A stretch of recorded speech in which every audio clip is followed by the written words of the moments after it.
lovely warm response. Thank you very much. How are you? Are you well? Excellent. Thank you very much for coming to the show. I started my tour in September. Before that, I did some previews up and down the UK. I did a preview in a place called Preston. Are we aware of Preston?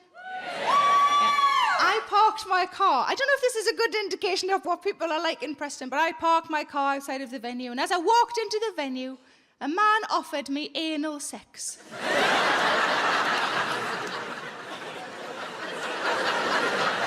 So I was late.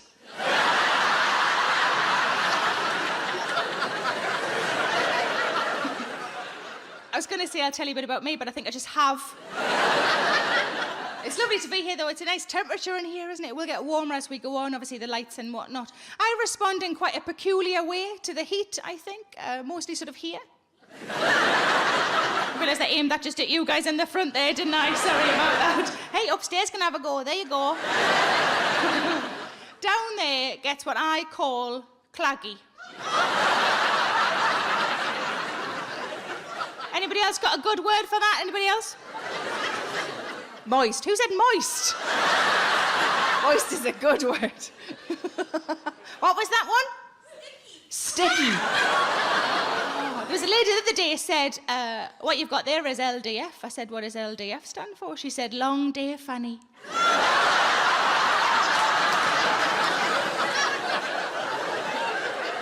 When I said claggy in Preston, a man said, oh no, we call that ready.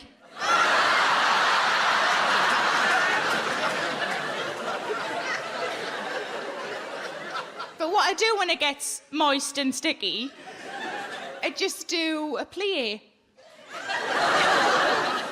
I'm not a massive ballet dancer, but if I was a ballet dancer, I would clearly be a massive one. I just do that. You only get a couple of seconds relief because it mostly just slicks back together.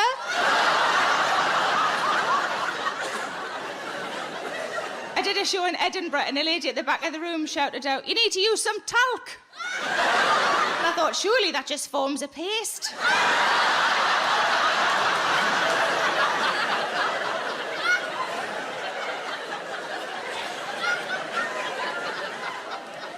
And I've got a bit of pop trivia for you. You might not know this. You know Rihanna? You know Rihanna? Yeah. She has insured her legs for $1 million. And I don't really know why, because I'm pretty sure she's a singer. Yes? Yes, thank you. And I'm almost certain you can do that sitting down. I mean, her legs aren't proper anyway. They don't meet at the top or anything. My mum would say about her, she couldn't stop a pig in an alleyway. Just for the record, I could totally stop a pig in an alleyway. Stop it, stun it, put it in me fucking freezer.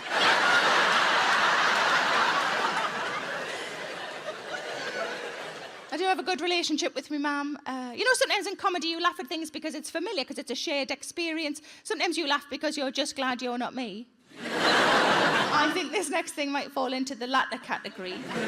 See if this has happened to anybody else. Whenever I'm on the phone to me mum, it always makes me need a poo. Give us a woo if that's happened to you.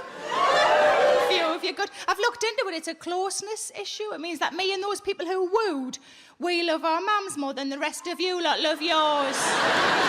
I love my mum so much it makes me shit. Try getting that on a balloon on Mother's Day. Thank God for Moonpig. But I discovered something about myself recently that I did not know. I discovered that I am a workaholic. Haven't always been a workaholic. I think it's much easier to be a workaholic when you love your job, which I do. But before this, when I had a proper job and I worked in an office Monday to Friday, I was not a workaholic. I was very happy at 5 o'clock to go, bye, fuck the lot of you.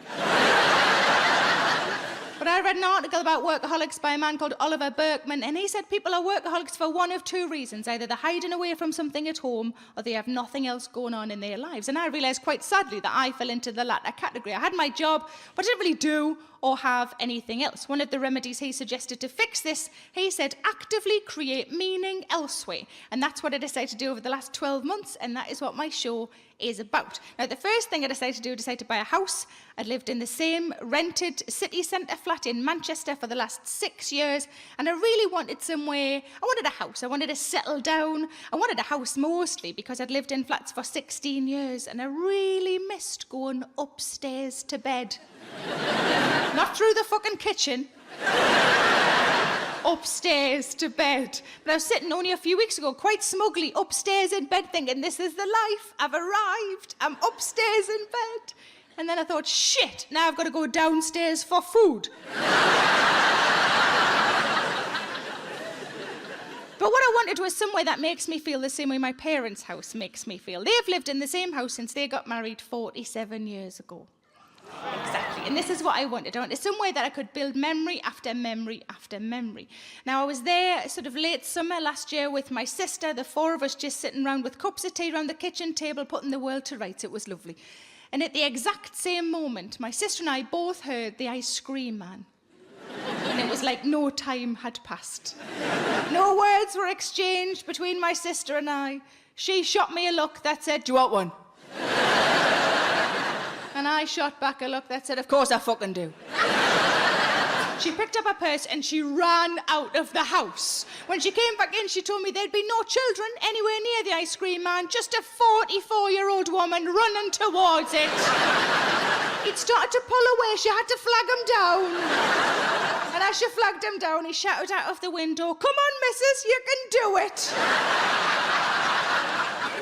She came back in with 3 ice creams, one for me, one for her, and one for me dad, because my mum doesn't really like sweet things. And she said, where's dad gone? Because my dad was no longer in the room. I said, he's gone to the toilet. Now, I don't know what your dads are like, but my dad can lose a good 20 minutes, half an hour in there. So she started to sort of lick her ice cream and kind of tidy his, do you know what I mean? Licking hers normally, but then spinning this one round. She was like a fucking machine, licking and tidying, licking and tidying, licking and tidying. This one started to get quite small, and I said, oh, that's not fair on Dad. And she said, well, what do you want me to do about it? I said, I think you should take it to him while he's on the toilet. And she said, well, if I'm going, you're coming with us. So we go upstairs together. Mum and Dad's toilet is separate from their bathroom. And I said to my sister, before you go any further, you must promise me one thing. She said, what's that? I said, you must promise me that when you open that door, you keep your eyes tight shut, because you will never be able to unsee what you are about to say. She promised. She knocked on the door. My dad said, come in, like it was an office. And with her eyes tight shut, she opened the door and handed in an ice cream. And my dad said, I cannot take that. And we thought, quite rightly, because eating ice cream while you're doing this shit is disgusting, isn't it? But my dad said, I'm reading the paper, my hands are full.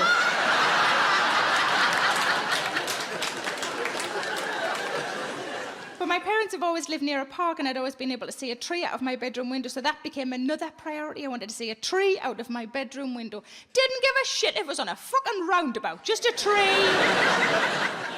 But it became very clear early on that I'm not massively suited to country living, having lived in the city centre for so long. I drove along a lovely country lane, and I saw a white marquee tent.